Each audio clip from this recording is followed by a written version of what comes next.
ഒരു മിണ്ട പോണം, ഇത്ര ക്രൂരത വേണോ? ചില അതിൻ്റെ എല്ല് സഹിതം വെട്ടി മുറിച്ച് മാറ്റിയിരിക്കുന്നു. അതിൻ്റെ വാലിൻ്റെ മേളിൽ ഒരു കുറുകയൊരു വെട്ട്, വലത്തെ കാലിൻ്റെ മുട്ടിൻ്റെ അവിടെ ഒരു വെട്ട്, മൊത്തം 4 വെട്ടുണ്ട് ഈ പോത്തിൻ്റെ പുറത്ത്. അതിൻ്റെ രണ്ട് കണ്ണിൽ കൂടെ ഇങ്ങനെ ധാരധാരയായിട്ട് ഇങ്ങനെ മൃഗങ്ങൾ വാവിട്ട് കരയുന്ന കണ്ടിട്ടുണ്ട്. പക്ഷേ കണ്ണിൽ കൂടെ കണ്ണുനീര് കരയുന്നത് കാണുന്നത് ഞാൻ അന്നാണ്. വല്ലാത്തൊരു കാഴ്ച തന്നെ. ആർക്കും ഇങ്ങനെ ഒരു അവസ്ഥ വരാതിരിക്കട്ടെ. ഇത് 1 മാസം 1 ദിവസം ട്രീറ്റ്മെൻറ്റ് ചെയ്യുന്നില്ല. ഇത് ഇനി എന്തുമാത്രം കഷ്ടപ്പെടണം. ആ ഡോക്ടറെ കണക്ക് നടക്കാൻ പോലും വയ്യ. സർവീസിൽ നിന്ന് റിട്ടയർ ആയിട്ട് 10 വർഷമായി. ഡെപ്യൂട്ടി ഡയറക്ടറായിട്ടാണ് റിട്ടയർ ആയത്. ആ സ്ത്രീക്ക് തോന്നിയ സ്നേഹം പോലും ഇരുന്ന ആ ഓഫീസർമാർക്ക് തോന്നില്ലെന്നുള്ളത്. പക്ഷേ അവർ ശരിക്കും ഇത് കണ്ടിരുന്നെങ്കിൽ ഒരിക്കലും പിന്നെ അവർ ഒരു വിളിക്കുന്ന ആരടുത്തും പറയും. അതായത് വ്യാഴാഴ്ച വൈകുന്നേരത്ത് ഒരു 5:30 മണിയോടുകൂടി ഇതിനെല്ലാം വെള്ളത്തിൽ നിരത്തി കിട്ടിയിരിക്കും. അപ്പോൾ ഇതേ കണക്ക് കിടക്കുന്ന കണക്ക് 10-15 പോത്ത് വലുതായിട്ട് പലരുടെ എൻ്റെതും കൂടെ സഹിതം കിടപ്പുണ്ട്. എല്ലാം വെള്ളത്തിൽ കിടക്കുകയാണ്. അപ്പോൾ എല്ലാവരും ഓരോരുത്തരെ തന്നെ അഴിച്ചുകൊണ്ട് പോയി. ഞാൻ വന്ന് അഴിക്കുമ്പോൾ ഏകദേശം ഈ അന്തരീക്ഷത്തിലെ ചൂട് കുറഞ്ഞതിന് ശേഷം ഈ പോത്തെന്ന് പറയുന്ന സാധനം മേഞ്ഞു തുടങ്ങത്തുള്ളൂ. അപ്പോൾ അഴിക്കുമ്പോൾ ഏകദേശം ഒരു 5:30 മണിയോളമായി. ഒന്നിനെ ഈ ഒല്ല മരത്തിൽ കെട്ടിയിരുന്നു, ബാക്കിനെ പല സ്ഥലത്തായിട്ട് ഇങ്ങനെ മാറ്റി പിരുത്ത് കെട്ടി. എല്ലാവരും അവരവരെ മുതലിനെ അഴിച്ചുകൊണ്ട് തീറ്റാൻ കൊണ്ടുപോകുന്നതിനൊക്കെ തീറ്റാൻ കൊണ്ടുപോയി, ചെറുതിനെയൊക്കെ. ഈ വലിയ പോത്തുള്ളതുകൊണ്ട് ദൂരെ എങ്ങും തീറ്റാൻ കൊണ്ടുപോകാൻ പറ്റത്തില്ല, കൂടെ വരത്തില്ല. അപ്പോൾ അതിനുശേഷം അവിടെ 5:30 മണിക്ക് ഞാൻ പോയതിന് ശേഷം 5:30 മണിക്ക് ഞാൻ പോകുമ്പോൾ കുറേ പിള്ളേർ അവിടെ ഇരിപ്പുണ്ട്. അതുമായി ബന്ധപ്പെട്ട് കുറച്ച് കഴിഞ്ഞപ്പോഴത്തേക്ക് ആരൊക്കെ തമ്മിൽ വാക്കേറ്റോ ചീത്ത വിളി അസഭ്യം പറച്ചിലൊക്കെ ആയി. അപ്പോൾ അതുമായി ബന്ധപ്പെട്ട് ആ ചീത്ത വിളിച്ച് അസഭ്യം പറഞ്ഞ ആൾ പോലീസ് സ്റ്റേഷനിൽ ഇൻഫോം ചെയ്തു. പോലീസുകാർ വന്ന് ഒരാളെ എടുക്കുകയും 2 വണ്ടികൾ പിടിച്ചുകൊണ്ട് പോവുകയും ചെയ്തു. അതിനുശേഷം നടന്ന സംഭവമാണ്. ഞാൻ അറിയുമ്പോൾ ഏകദേശം രാത്രി 11 മണിയായി. 11 മണിക്ക് ഞാൻ വരുമ്പോൾ 2 പോത്ത്, അപ്പുറത്ത് ഒരു പോത്ത് വളർന്ന ഒരാളുണ്ട്, അങ്ങേരെ പോത്താണ് ആ കിടക്കുന്ന 5 എണ്ണം. അദ്ദേഹത്തിൻ്റെ വീട്ടിലാണ് ഈ പോത്തുകളെല്ലാം കൂടെ ചെന്ന് കയറുന്നത്. ചെന്ന് കയറുമ്പോൾ 2 പോത്ത് വലിയ പോത്ത് അതിനകത്ത് വെപ്പുണ്ട്, പിന്നെ 2 പോത്ത് അതിനപ്പുറത്ത് വെപ്പുണ്ട്. ഈ പോത്തിനെ കാണാനില്ല. അപ്പോൾ ഈ പോത്തിനെ തിരക്കുമ്പോഴത്തേക്ക് ഈ പോത്ത് അദ്ദേഹത്തിൻ്റെ വീടിൻ്റെ താഴെ ഒരു ഭാഗമുണ്ട്, ഒരു പടിയാണ്. അപ്പോൾ അതിൻ്റെ അവിടം വരെ ഇങ്ങനെ കയറാൻ പറ്റത്തില്ല. അപ്പോൾ ഇതിനെ 2നെയും പിടിച്ചുകൊണ്ട് വന്നിട്ട് ഇതിനവിടെ നിർത്തിയില്ല. എന്നിട്ട് ഇതിനെയാണ് പിന്നീടാണ് പിടിച്ചുകൊണ്ട് വരുന്നത്. ഇതിനെ പിടിച്ചുകൊണ്ട് വന്ന് നോക്കുമ്പോഴത്തേക്ക് ഇരുട്ടറിയാം, ടോർച്ച് അവൻ്റെ ഇരുന്ന് വലിയ ടോർച്ച് കൊണ്ട് അടിച്ചു നോക്കുമ്പോൾ ഞാൻ ഞെട്ടിപ്പോയി കണ്ടിട്ട്. ഈ വരത്തെ ചട്ടത്തിൻ്റെ മുകളിൽ വലിയൊരു ഊട്ട പോലത്തെ ചില അതിൻ്റെ എല്ല് സഹിതം വെട്ടി മുറിച്ച് മാറ്റിയിരിക്കുന്നു. അതിൻ്റെ വാലിൻ്റെ മേളിൽ ഒരു കുറുകയൊരു വെട്ട്, ഒന്നിന് ഈ പള്ളയെ കാണുന്ന ഈ വെട്ട്, വലത്തെ കാലിൻ്റെ മുട്ടിൻ്റെ അവിടെ ഒരു വെട്ട്, മൊത്തം 4 വെട്ടുണ്ട് ഈ പോത്തിൻ്റെ പുറത്ത്. നിങ്ങളുടെ നേരെ പോകുന്ന പോലീസ് സ്റ്റേഷനിലാണ് ചെന്ന് കയറിയിട്ട് ഇവരാദ്യം വലിയ കാര്യമായിട്ട് എടുത്തില്ല.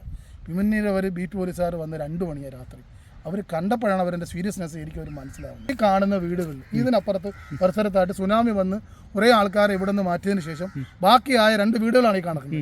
ഈ 2 വീടുകളിൽ രാത്രി ആകുമ്പോഴത്തേക്ക് എവിടെ നിന്നൊക്കെ ആരൊക്കെ വരുന്നുണ്ട്, എന്തൊക്കെ നടക്കുന്നുണ്ടെന്ന് പോലും നമുക്ക് അറിയാൻ പറ്റത്തില്ല. പരിചയമില്ലാത്ത ആൾക്കാരാണ് ഇവിടെ വന്നിട്ട് പോകുന്നത്. കാര്യം എന്ന് പറഞ്ഞാൽ ഈ ബീറ്റ് പോലീസുകാർ 12 മണിക്ക് വന്നിട്ട് പോയി കഴിഞ്ഞാൽ പിന്നെ ഇവിടെ ആരുമില്ല. ഒരാളെ കൊന്നിട്ടാൽ പോലും ആരും അറിയത്തില്ല. ആ ഒരു സാഹചര്യമാണ് നമ്മുടെ നാട്ടിലുള്ളത്.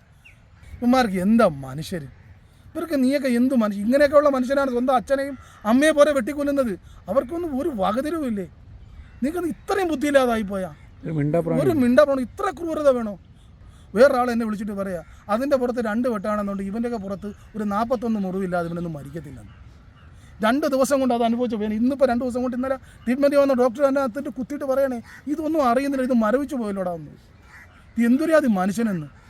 ഇന്നലെ അവരാ പിന്നെ മറ്റേ കത്തിരി ഉണ്ടല്ലോ, മറ്റേ ഉപയോഗിക്കുന്ന ഓപ്പറേഷൻ തിയേറ്റർ ഉപയോഗിക്കുന്നതിൽ നീങ്ങളുള്ള കത്തിരിക്കകത്ത് പഞ്ഞി വെച്ചിട്ട് കറക്കുകയാണ് അവർ വൃത്തിയാക്കണം ഡോക്ടർ.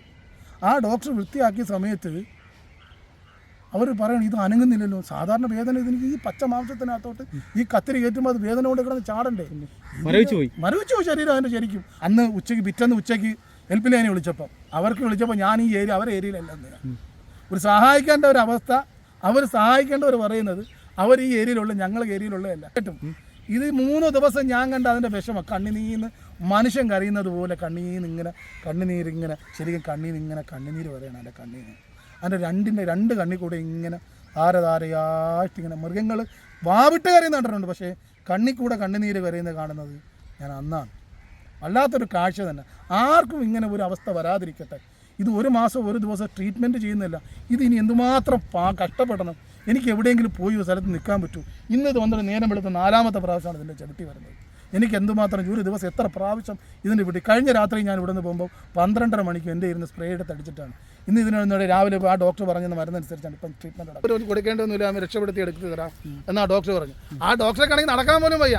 സർവീസിൽ നിന്ന് റിട്ടയർ ആയിട്ട് 10 വർഷമായി. ഡെപ്യൂട്ടി ഡയറക്ടറായിട്ടാണ് റിട്ടയർ ആയത്. ആ സ്ത്രീക്ക് തോന്നിയ സ്നേഹം പോലും ഇരുന്ന ആ ഓഫീസർമാർക്ക് തോന്നില്ലെന്നുള്ളത്. പക്ഷേ അവർ ശരിക്കും ഇത് കണ്ടിരുന്നെങ്കിൽ ഒരിക്കലും പിന്നെ അവർ ഒരു വിളിക്കുന്ന ആരടുത്തും പറയും. അത്ര ബുദ്ധിമുട്ടായിരുന്നു. ഇന്നലെയൊക്കെ ഞാൻ ഫസ്റ്റ് ഈ വിളിക്കുന്ന ദിവസമൊക്കെ ഞാൻ ചാച്ച അന്ന് വൈകുന്നേരം ഇത് താണ്ടത്തില്ലെന്നാ, പക്ഷെ അന്ന് രാത്രി ആയപ്പോഴത്തേക്ക് അത് പതുക്കെ എണീറ്റ് നിന്നത്. വെട്ടിപ്പിരിച്ച് കളഞ്ഞില്ലേ? ഒന്ന് കാണാവുന്നതല്ലേ, അതിൻ്റെ എല്ല് കറുത്തുപോയി, ആ ഏനിൻ്റെ ഭാഗത്തെ എല്ല് നട്ടലിൻ്റെ നടുവ്. പക്ഷേ ഇന്ന് വാലനക്കുന്നുണ്ട് ചെറുതായിട്ട്, ഇന്നത് വാലനക്കുന്നുണ്ട്. അതൊരു ഏതാണ്ട് ആയിവട്ടെന്ന് നമുക്ക് കാണാൻ പറ്റും. അത് ചെറിയ ഇമ്പ്രൂവ്മെൻ്റ് ഉള്ളതിൻ്റെ ലക്ഷണമാണ്, ബോഡി ഒരുമാതിരി ഓക്കെ ആയെന്നുള്ള. പക്ഷേ ഇനി അവനൊന്നും സംഭവിക്കാതിരിക്കട്ടെ. ഒരു മാടിനെ അറുത്ത് കൊന്നു കഴിഞ്ഞാൽ 15 മിനിറ്റ് അല്ലെങ്കിൽ 20 മിനിറ്റ് അരമണിക്കൂർ കൊണ്ട് അത് വേദന സഹിക്കത്തുള്ളൂ. പക്ഷേ ഇത് 3 ദിവസം അനുഭവിച്ച വേദന, ഒരു വല്ലാത്ത വേദനയാണ് അത് അനുഭവിച്ചത്. അത് പറഞ്ഞാൽ മനസ്സിലാവണമെങ്കിൽ ഒരു ദിവസമെങ്കിലും ഈ കന്നാലിയെ വളർത്തിയിട്ടുള്ളവൻ ഏത് അതിനോടുള്ള താല്പര്യം കൊണ്ട് അല്ലെങ്കിൽ ക്രൈസ് കൊണ്ട് ആരെങ്കിലും വളർത്തിയിട്ടുണ്ടെങ്കിൽ അവനിക്കിതിൻ്റെ വേദന മനസ്സിലാക്കാൻ പറ്റും. അല്ലാതെ റോഡിൽ നിന്ന് പറയുന്ന കണക്കല്ല സഹോദരങ്ങൾ. വേറെ ആരും ഒന്നും ഇതിനകത്ത് ഒരുപാട് പേര് കമൻറ്റ് പറയുമെന്നറിയാം, പക്ഷേ ഇത് ആർക്കും വെക്കാതിരിക്കട്ടെ. ശരിക്കും കാണുന്ന